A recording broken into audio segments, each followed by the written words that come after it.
everybody! Today I'll be using an AI voice synthesizer from play.ht. This Hu Tao drawing took way too long to do. I haven't drawn any explosions since like 2017, which is why it was so difficult. I did a bunch of research on how to do explosions and the core aspects of it, but more of that later.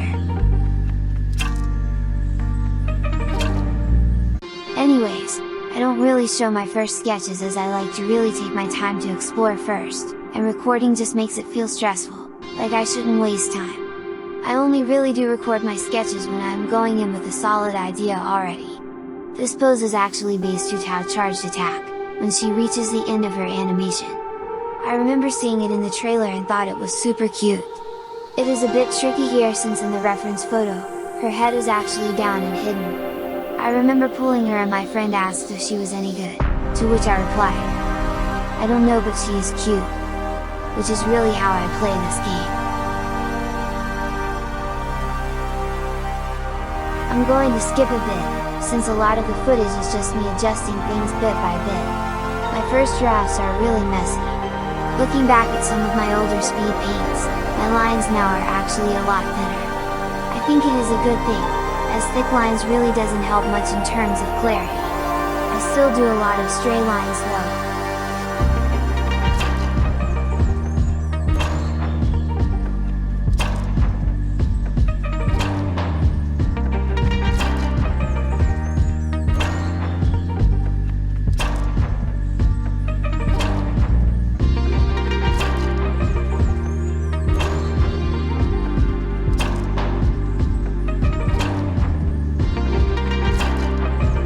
For the background, I really want to create a concept of an explosion, like she just pierced an enemy and her skill creates a delayed explosion. Of course I also want some fluff, like butterflies and fire streaks following her out, to give the feeling of motion. I do everything in black and white since I want to focus on values and don't want to think so much about color just yet. This is especially important since I haven't drawn explosions for so long. All of the drawing right now is done using the flat brush.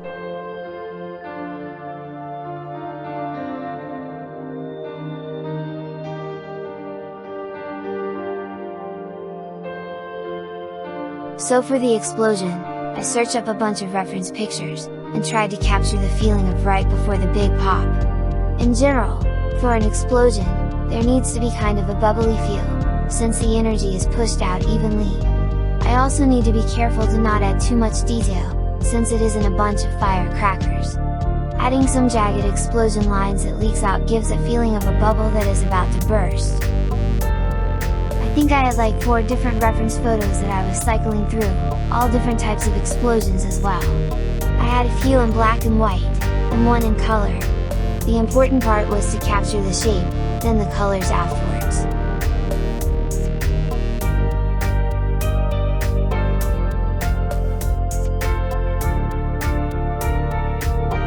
I'm not too sure what else to say about the background other than that I used the airbrush tool to add more contrast.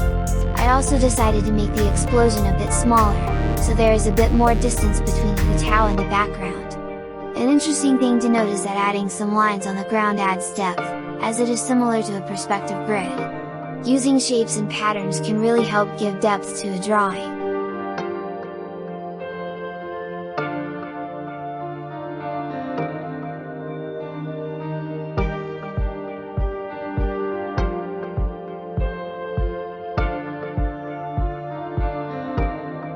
Once I feel that the background has a solid base, I will move on to rendering Hu Tao.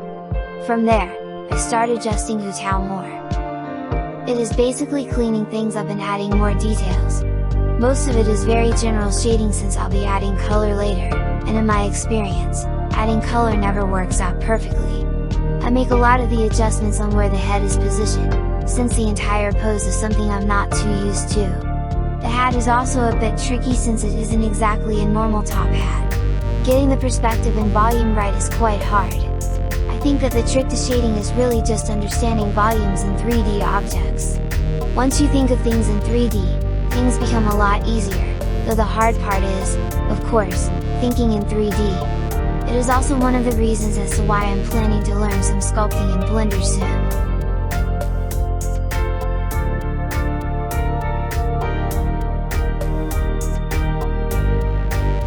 speed up the speed pane again since there isn't anything interesting to say. Sharpening shadows and erasing my sketch.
I think knees are something that a lot of people don't really put much effort into drawing, but drawing good knees can really make a difference.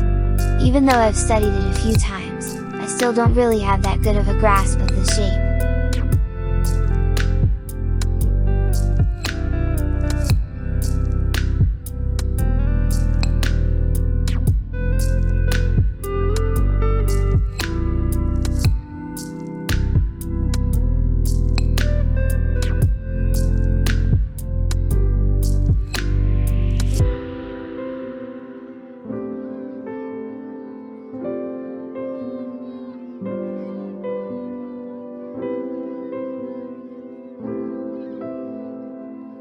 Here I'll come into some other problems.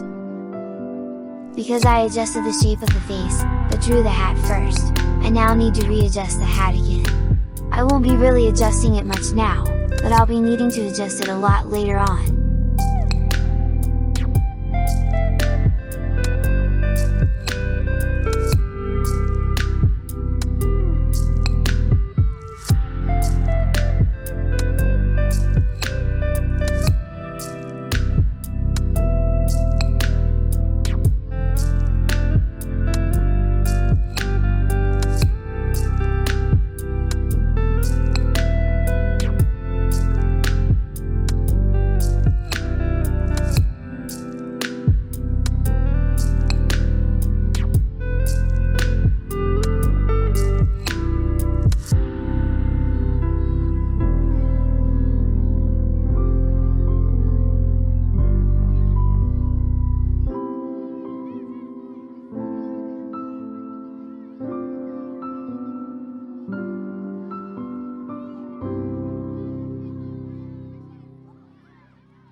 Here you can see my screenshots of two references.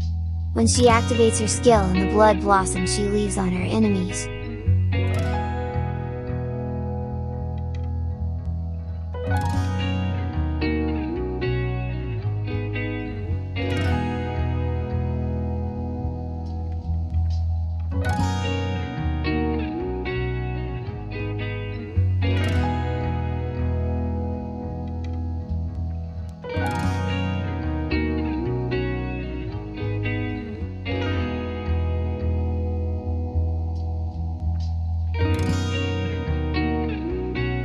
Staff of Homo is a pain in the butt, and I honestly don't want to spend too much time on it. The shape is super irregular, but otherwise it isn't too bad. I had to hide the background when I render it, because the background has too many different things so that I can't see the staff properly. I've already suffered enough when I drew Wolf's gravestone.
Adding color is probably the most annoying part for me. It basically never works as I want it to, so I do have to repaint a lot of things. In this case, the explosion looks super fake with the layer effect color, so I have to manually paint over.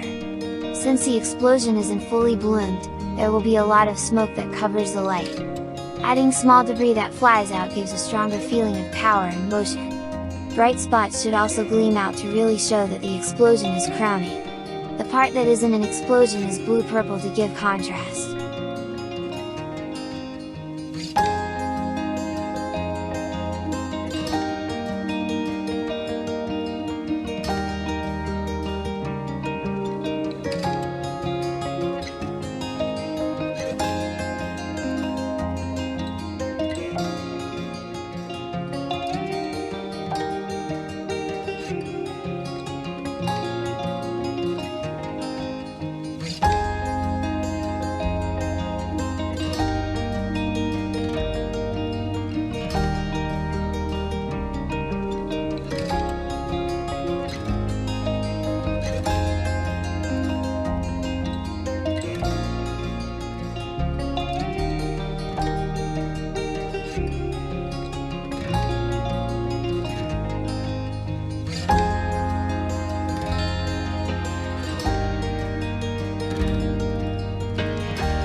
There isn't too much to say about coloring Hu Tao.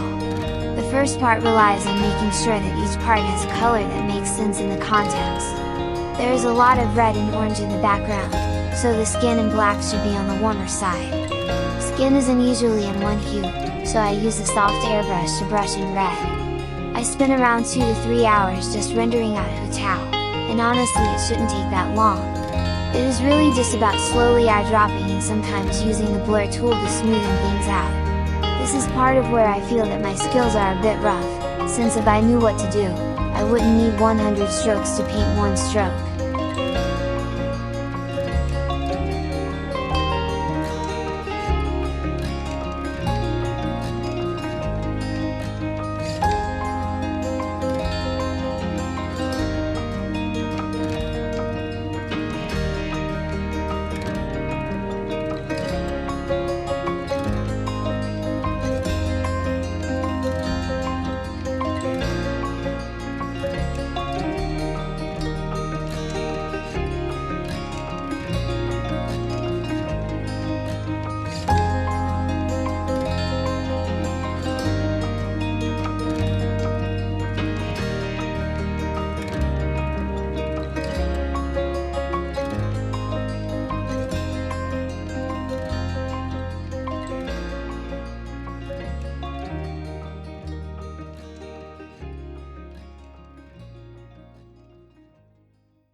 I add in the details last by setting up a new layer and setting them to lighten. I'll need to adjust them more by changing the opacity to darken. Using the warp tool I can set them into perspective as well, which really saves a lot of time. The other effects are kind of experimental and simple. I just need to clean them up and add a Gaussian blur. There honestly isn't that much to say other than the need to experiment around a bit.